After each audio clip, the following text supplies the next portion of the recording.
I'm alive, or at least I'm live on New Year's Eve. Uh, First of all, I just want to wish everyone that around the everybody that I know from here and far, Happy New Year, and I hope that 2021 is much better than 2020. And I hope everybody stays healthy and safe as well. And then I wasn't going to do a stream today, but I thought, well, what the heck? There might be some people that are feeling kind of down, so I thought, well, I'll do it anyway. Happy New Year, Tinker. And yeah, today I wanted to talk about spiritual psychology. In other words, how spirit people feel when certain things happen to them, naturally as they come out of the physical, but how different people react, how different people feel, depending on their situations and stuff. Well, I've actually come up with a rather interesting scenario that I see so many times on different videos on YouTube, whatever, right? Now, try to put a mental picture, okay, of a person that has lived in their house for many, many, many years. Okay, they love their place, they adore their home, they have so many fantastic memories, raising the kids, all that good stuff. And finally, hey Tasha, Happy New Year! Yep, the wife's doing fantastic. She's actually watching an old movie. But yep, and I hope everyone at your end is doing amazing. It's good to see you again. God bless you. And yeah, can you imagine when just for example, a person passes away in their home, okay, and naturally they go to, I guess they decide to go to the funeral and all that kind of stuff. They go to the normal routine and that, but the spirit person comes back to the house, okay, after a while, only to find out there are new people in the house. Well, in their mind, that house is still theirs. Okay, according to them, they're still, even legally, they're no longer the owners because they passed, but in their mind, and that's still their house, and no one can touch it. Okay, but there's brand new people in the house. Okay, people that don't even know, and what's the first thing that comes to mind? Trespassers. Well, guess what? They're not trespassers. They're new owners, and like, you got a house set up just right, and you think, this house is the most beautiful ever. The house is to your liking, to your taste, and that it's just ideal. Okay, don't touch a thing. New people come in, and they think, let's renovate.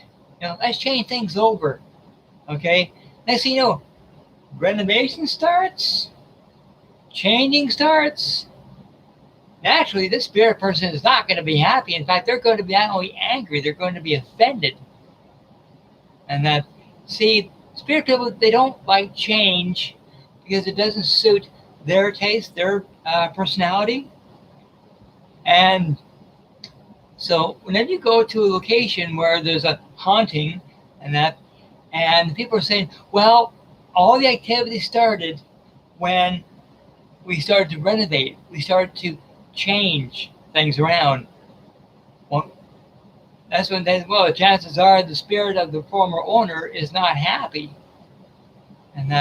But there has been some cases where the new owners have thought, okay, this place is hot, okay, I'll put it up for sale, we're out of here. Yet there are some people that said, tell you what, let's either bring in a medium or bring in, if we can find one, a relative of someone that was related to the previous owner, and say, okay, we want to change the house like this, what did the previous owner, what was their taste? Like what did they like and not like and all that kind of stuff. And sometimes there's actually been cases where there's actually a bit of a compromise. Okay, that the medium actually said to the spirit person, okay, well, they want to change this, but since you don't want them to change that, they're going to leave it. They're going to make a few changes. Okay, we're going to make the place look better, increase the value of the house, increase the value of the land, and that, but still try and keep the memory of the previous owner alive somehow. In some cases, that's actually worked, and that not all the time, but it does work in some cases.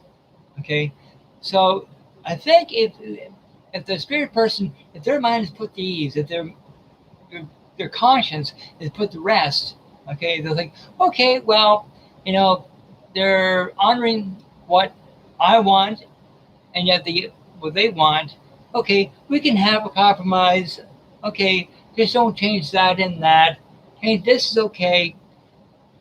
In some cases, then the new owners are happy. The previous owner, who's in spirit, is happy. Okay, let's do the changes, make the house look nicer. Okay, and that, but yet keep the memory of the previous owner, even symbolically, alive. Okay, but in some cases, the new owners are related to the owner that has passed. Okay, there's a relation, like an aunt, like a cousin, nephew, like not immediate family, but distant relative. Okay, and with that spirit person will think, okay, well, my nephew just moved in, or my niece just moved in. Okay, I kind of know their taste and that, but I want them to know that I'm around and that I'm supervising what changes are being done. Unfortunately, the new owners don't know that. They'll think, oh, come on, with all these bangs and knockings and stuff moving around. Like, what the heck is going on? And usually if they bring in a medium or talk to a medium over the phone, whatever, and say, okay, there's something in our house that is not really completely happy with what we're doing, what's going on. Once they find out that it's a relative that's haunting their place, and this relative, doesn't mind changes, but as long as it changes according to the preference of the spirit person, and that they think, okay, again, compromise. Okay, and they think, okay, well, my auntie, well, this is from a movie that popped in my head, Auntie M, from Wizard of Oz. It's the only name I can think of right now. Okay, Auntie M says, okay, I don't mind a few changes, just in that area, leave it alone. Everything else, I'm happy. Okay, but sometimes you get some relatives in spirit that are a little on the nosy side, and they go into rooms where they really shouldn't, like the bathroom, the bedroom, or even the closet. I tell you, nothing worse than a closet case. And that, but you get those kind of people that are rather nosy, and I'm just hoping I don't become a nosy spirit myself.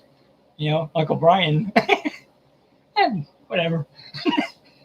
But so sometimes, if there can be communication between the owner and the spirit person, in other words, the niece and Aunt Ann, and it's okay, you can stay here. Okay, this is once you're home, we know you, we respect who you are, but you can stay, but there has to be rules that you have to abide by. Okay, and if you break those rules, you're out. You're spiritually evicted, which they don't want to do. And they say, okay, there are rooms that are off-bound. You can go anywhere else in the house, just don't go into, like I said, the bathroom, bedroom, maybe a closet, whatever. And don't go in those rooms. Okay, those are out of bounds. Those are private areas. Don't go in there. Okay.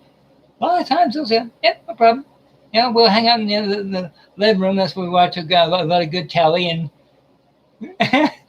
and celebrate Christmas and all that kind of stuff." So a lot of times, they haven't got a problem with that. But unfortunately, you see, the problem is when it comes to people that are nosy, again, in the physical, and then when they leave the physical and they're in the spirit body, they are still nosy. And unfortunately, because their personalities amplify when it goes into the spirit. Okay, that one of those traits can be their nosiness, and they can be more nosy in spirit than they were in the physical. Scary thought, eh? And that's why rules need to be set. Okay, because you don't want to offend the spirit person. You don't want to make them angry or upset or anything like that. But unfortunately, sometimes that does happen, and that's when you got to have kind of not exactly a peace treaty, but kind of a compromise. Say, okay, you can stay, as long as you abide by our rules and allow us to make changes, but we respect your wishes at the same time, and that. But usually that does work, and that I've seen that in many cases, and that. But what else I find is interesting is it's not just homes that there's a real emotional attachment and that to it. It could be any item. Okay, it could be give you an example, and that okay, your uncle, you got your. I just got another name pop in my head. I don't know where it came from. Uncle Ed. Okay, Uncle Ed had his old car. Okay, he had it for many, many, many years. Okay, and it still ran good, but it was an old clunker. Okay, 1940s. I don't know. I'm getting the number 47 from, but let's go with that. A 1947 car. Okay, and he drove that for many, many decades, and all of a sudden he passed. Okay, and in his will, he wanted the car to be restored, and that as a classic, so other people can enjoy what it looks like, and he's very proud of that car, and yes, there's going to be an emotional attachment to it. Okay, and the next thing you know, Uncle Ed's nephew says, "Oh, my uncle just died, and that car is ugly as sin, and it's butt ugly. It stinks. Although it doesn't, he just doesn't like the car." And he says, "Just take it down to the scrapyard, get rid of it. I don't want it." And chances are Uncle Ed's going to be around, and Uncle Ed is not going to be happy with what his nephew just said. Like, get rid of the car. Uncle Ed will try everything he can to prevent his beloved car from getting scrapped. And sometimes I think Uncle Ed will try anything to prevent his beloved car from getting destroyed. Okay, so you know where I'm going from there. So like I said, Uncle Ed loved that car when he was in the physical. He absolutely adored it, and when he passed away, he wanted someone else to appreciate it as much as he did. But because his nephew didn't like it, now Uncle Ed's got a dilemma. He's got a relative who wants to scrap the car, but he wants the car to be restored. And I think that's when see, I can imagine that old guy, the amount of frustration, the amount of anger, the amount of resentment that gets built up. I think he could develop enough energy to really scare his nephew off and say, get out of here, you little twit. You don't appreciate good things. And I would love to channel the guy and say, okay, what do you want done with your car? You want to restore it? Okay, well, deliver the message and that, and we'll do what we can. So, like I said, and that when it comes to people that are in the physical, they're, real attachment to a house, to a car, whatever, and that. But I'd say, now this part is, I find is most interesting is, what if you get a person that just passed and that he went back to his house, people are renovating the place and that, but they can't be bothered bringing in a meeting, they can't be bothered doing anything and that, and this person's watching their beloved home being destroyed, at least in their mind it's being destroyed and that, and they're upset, they're offended. You can just imagine how angry and how upset they would be. They'd be screaming and that. So I think in some cases, whenever a new owner tries to do renovations or changes of anything and that, and next thing you know, things are being thrown around. There's noises, shadows, all that kind of stuff. That's the spirit person trying to say, "Hey, I'm here and I'm not happy," and that. So basically, like I feel for those spirit people. They're trying to, they're trying to let the people in the physical know how they feel, but because there's no communication, and that's why that in some cases, when it comes to house hauntings, that there's so much, not really I consider violent poltergeist activity, but there's a lot of just activity, and that whether it's door slamming, heavy footsteps, anything like that, that's what a spirit person can almost acting like a child with a temper tantrum, banging their feet and punching the walls. Okay, that's their frustration. Thinking, hey, no one knows I'm here. Well, I'll be danged. I'll make sure they know I'm here. I'm going to make all kinds of noise, all kinds of ruckus. If I can throw things around, great. I guess I feel for them. And that's why whenever someone ever experiences real activity like that, and they just moved into a new house, a new flat, a new apartment, new wherever, and that, trying to find out if the previous owner might have passed away in the place where you're living now, and that, whether you're related or not, it doesn't really matter, and that. Find out if if they're resenting you moving in, or if you're making little changes, if they're resenting you making little changes, and that.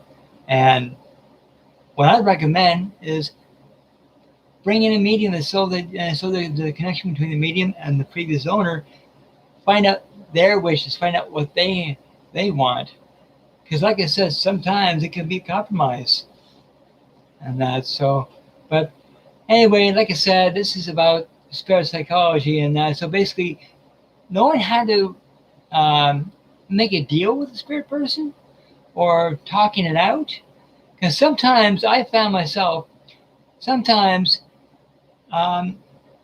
just talking it out, not promising anything like that. If the spirit person just says, "Okay, this is my wishes," okay, if you don't want to abide by them, at least you know how I feel.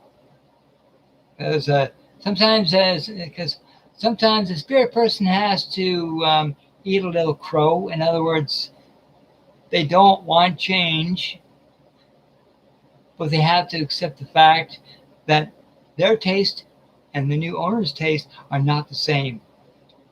So they have to accept the fact that house is no longer theirs, even though in mine it is, and that the new owners want to make changes. Well, I found that sometimes if the meeting tells a spirit person, well, if they do changes to your home, even though you don't like it, if they make changes to the house, and that it'll actually increase the value of the house. In other words, whatever the cost of the house was when the original owner was alive, okay, well, the value will go way up. Sometimes just saying that will say, okay, well, the spirit person will think, okay, if you're increasing the value of the house, even though I don't like the changes, if you increase the value of the house and even increasing the value of the land and you're going to take good care of the house, okay, well, then that's acceptable, even though you make changes I don't want, regardless. If you take good care of the house, you increase the value of the house, there's going to be many, many happy memories within the house. Okay, I accept that. Sometimes compromising with them, even though changes they don't like, but if you can convince them to think, okay, they're going to do something good to the house, they're going to do good something to the car, they're going to do something good to whatever, and that as far as other people enjoy, increase the value. Sometimes the spirit person would be happy with that. As long as of what they loved, of what they enjoyed, isn't going to be neglected, or it's not going to be run down. So if they're going to put in positive instead of negative into the house, car, whatever it is, and that increase the value, increase the happiness. Sometimes that actually does wonders. And the spirit person will think, hey, I never thought of that. I had many good, happy memories, and if the new owner has good and happy memories, I'm happy with that. Just as long as, the house always had positive, happy thoughts and experiences. If that continues, and that, nice. So, anyway, that's the psychological part of a spirit person when it comes to them being angry and upset, and that there's always a reason why. And once they get it out their chest, and that they're happy. For how long? It's up to them. So, anyway, my next stream, I'll touch base with another area of spirit psychology. Now, this part is just about the emotional attachment of a spirit person to house, car, whatever, of what they want. But sometimes they don't always get what they want. But as long as they had good experiences, if the new owners have good experiences, and make the place even better, sometimes, it's always a good outcome. It's always a positive outcome. So anyway, thank you again for watching the stream. Happy New Year to everybody. Love you all. And I'll be doing my next stream on Monday. And I'll be looking forward to that. And for next Wednesday, I haven't got a topic from my guide yet, so as soon as I find out, I'll let you know. Okay, so thanks for joining me again. Tinker and Tasha, Happy New Year. Stay safe. Love the both of you dearly. And that. And, and one more thing I almost forgot about Tasha. And that she has her own Facebook page of doing crafts. I'll put a link in the description below to her Facebook page. Plus, she is now a Reiki practitioner or an energy healer, taught by Nikki Soul Medium along with Ellen Jones. Both of them are amazing Reiki practitioners. I highly recommend them. And that. And what else? We're also part of SWYPT and White Rose, and that, two amazing groups.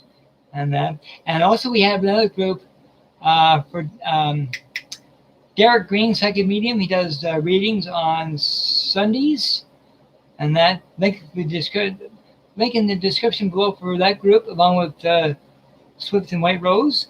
Those will be in the description below as well. So Anyway, people, God bless, and I'll see you on Monday. So, anyway, Happy New Year. Bye, good night.